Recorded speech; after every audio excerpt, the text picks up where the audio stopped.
ઘરમાં દોડ કરતા વંદાભાઈ તો જોયા જ હશે.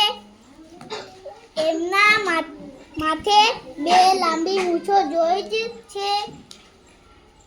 આપણા ઘરમાં જ્યાં ભીની જગ્યા ત્યાં એમનું ઘર. રસોડામાં કે અનાજ ભર્યું હોય તેવા ભંડારામાં પણ છે રહે છે. વંદાના મોં પર બે અને કપાળમાં 3 આંખો હોય છે. આપણે નાકથી સૂંઘીએ, હાથથી અડીએ, મોંથી વાતો કરીએ. વંદો આવા બધા કામ દોરા જેવી મૂછોથી કરે. ખોરાક શોધવા માટે, શિકારીને દૂર રાખવા માટે વંદો મૂછ હલાવે છે. એની છાતી બહુ મજબૂત. તેમાંથી નીકળે કાંટાવાળા 6 પગ.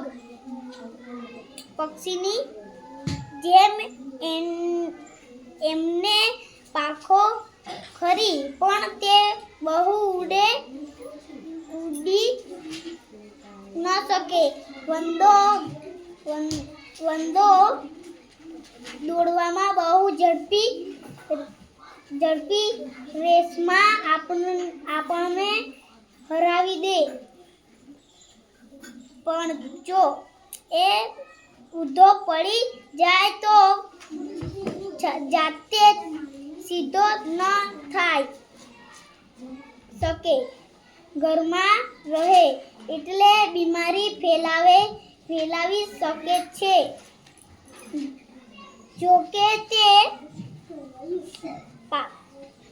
પાકને નુકસાન કરતા જંતુઓને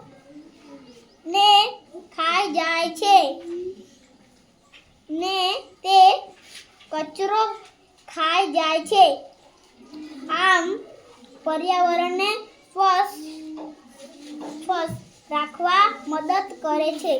સ્વચ્છ રાખવામાં મદદ કરે છે. ચલો તમે ફકરો વાંચો. એમાં કયું જીવજંતુનું નામ આવ્યું? કયા જીવજંતુનું નામ આવ્યું? વંદો. સરસ. ચલો, વંદાને કેટલી મૂછો હોય? 2 દોરાવાળી 2 મૂછો હોય છે. કેવી હોય? દોરા જેવી. કે બતાઈ કેવી હોય? સરસ. ચલો, વંદાને કેટલી આંખો હોય? 5. 2 મોઢા પર હોય અને 3 કપાળમાં. સરસ. ચલો, આપણે નાકથી સૂંઘીએ, બરાબર? પછી હાથથી અડીએ, મોંથી વાતો કરીએ. વંદો આવા બધા કામ ક્યાંથી શેના વડે કરે? શાનાથી કરે? દોરા જેવી મૂછોથી.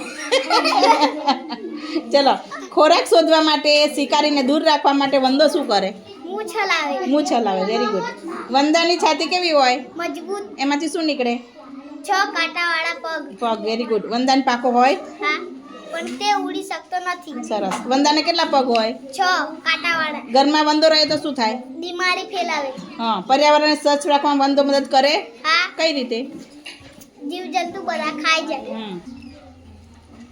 સરસ. હા બેટા, જોરદાર. સરસ.